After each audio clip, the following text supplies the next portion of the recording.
Welcome to Central Kentucky Outdoors. I'm your host, Matthew Mattingly. We're on beautiful Green River Lake. Follow along with me as I try to catch some bass. It's gonna be a good day.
You know, there's several different casts you can do.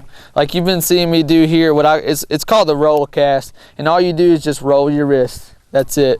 I mean, it's real efficient, and you get it out there far, but there's plenty of other ways to do it. Like I said, you got the roll cast, you can flip it or pitch it. When I'm talking about flipping and pitching, you do something about like this, just kind of throw it out there, gets in the water really quiet, doesn't scare the fish off. This is flipping. And you've also got the standard overhead cast. And a lot of times with these, it's not really efficient, but a lot of guys use it. And with these, I'm using a bait casting reel right now, and a lot of people just absolutely hate them. But once you get to liking them, that's all you want to fish with because they're so efficient. It's just like a winch, a little baby winch. And you got to actually feather the line when you're throwing it out there. And a lot of guys, like I was talking about, the overhand cast is not really efficient because it's kind of hard to feather it like that.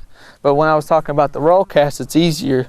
So some guys will sit there and just, you know, it's just terrible casts. End up having to get a ball in your line, you know. It's just nasty, take 10 minutes to get out. And that's what a lot of guys hate.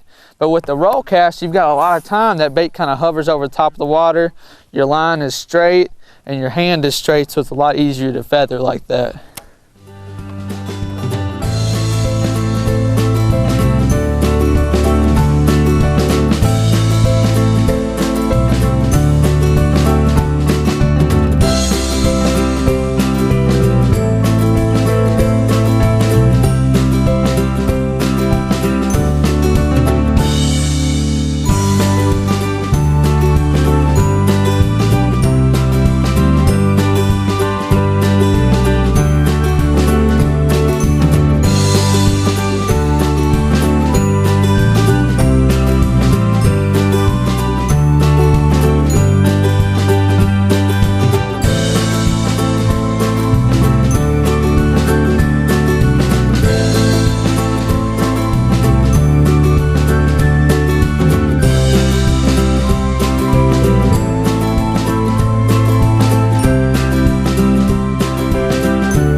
About time to do something good, get hung up.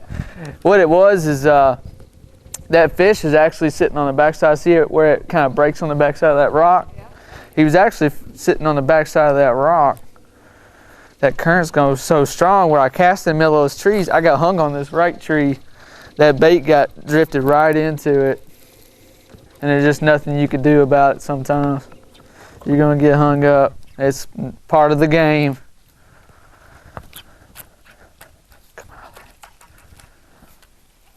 A lot of times you get on the other side of these rocks too, it'll come out. I didn't want to that time though.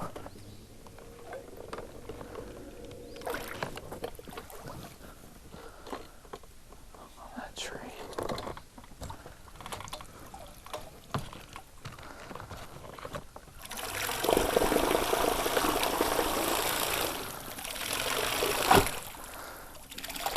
Tells you how shallow it is. Yep, broke off on a rock. Happens. It happens.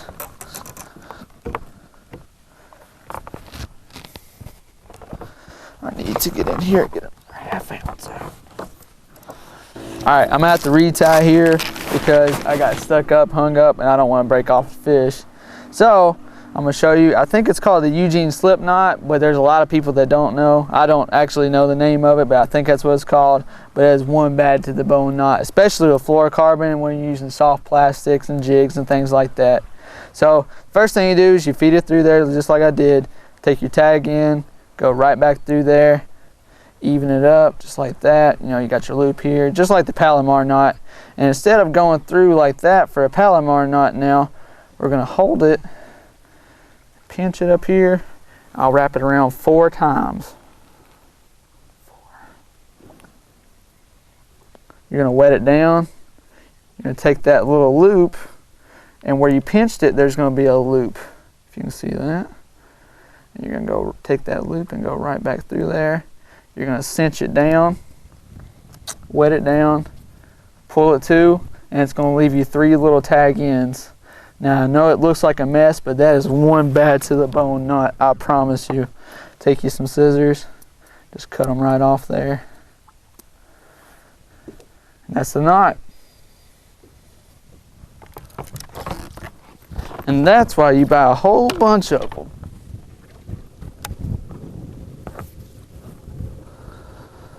Don't ever go with just one hook. Don't ever go with just one hook. I've done it. When you're a kid and going to a pond, take one hook. It's a long walk home. There ought to be a fish on the other side of that big rock.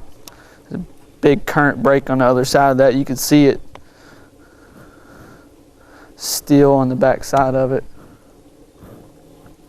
Speed it up a little bit, try to get there.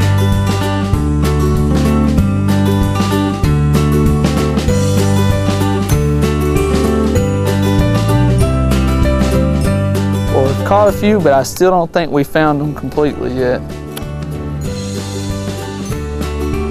That drum doesn't count.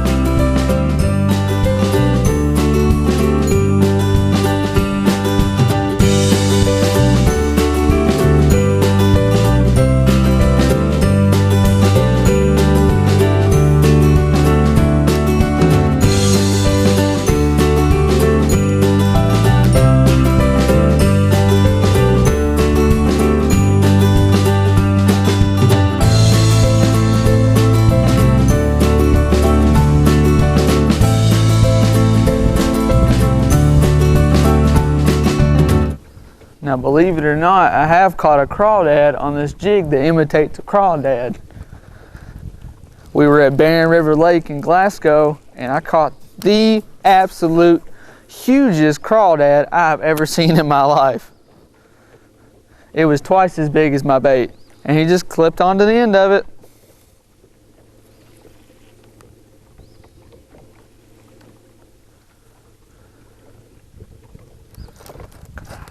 Please come off there.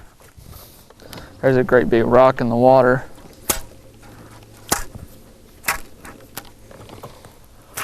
Come off there, please.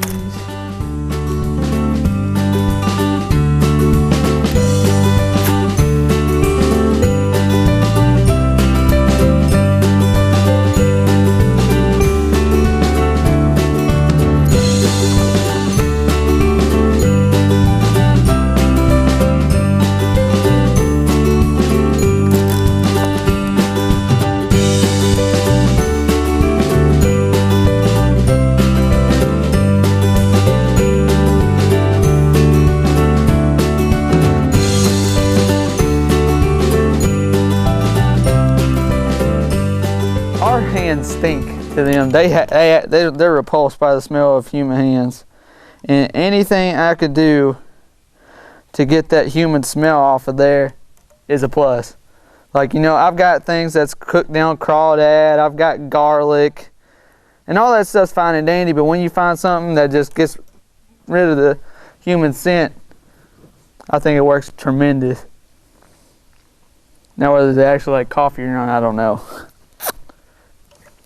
But it smells like Starbucks to them.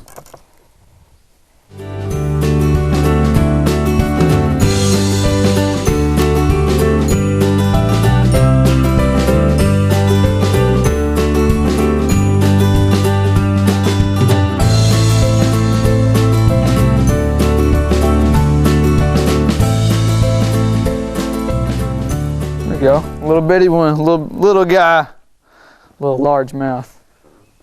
Come on, buddy. Come on, buddy. Hold up. Come here, buddy. Come on up in here. Ooh, he's cold too. He is cold. Now, he came off that little spot like I was talking about earlier in the current break. I actually pitched on the backside of a big boulder over here. We're sitting in about 10 foot of water, and the current's pulling so hard that the boat's moving backwards right now, and I left the trolling motor. But he was actually in the current break. So, goes to show you it works. Thank you, little buddy. Let's get another one.